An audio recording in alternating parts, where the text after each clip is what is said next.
Hi යාළුවනේ මගේ YouTube channel එකට ඔයාලා ආදරෙන් පිළිගන්නවා. අද අපිට ඇත්තටම වහිනවා. මම අද විශ්වා කෙහෙල් කොලේ බත් එකක් රසට වැස්සේ උණු උණුවෙන් කන්න ඕන කියලා.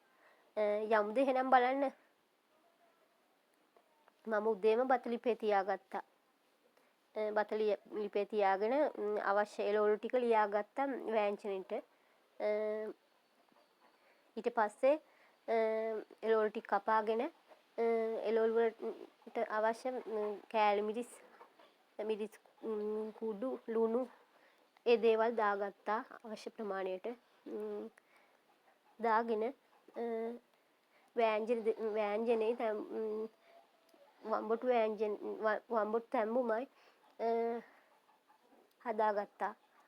හදාගෙන බිත්තර ඔම්ලට් එකකුත් හැදුවා.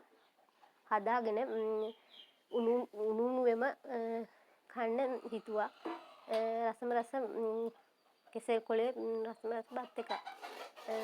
කෙසෙල් කොලේ කනකොට නිකන් බිරියානි කනවට වඩා කෙසෙල් කොලේ කන එක ගොඩාම රසයිනේ. එහෙනම් යාළුවනේ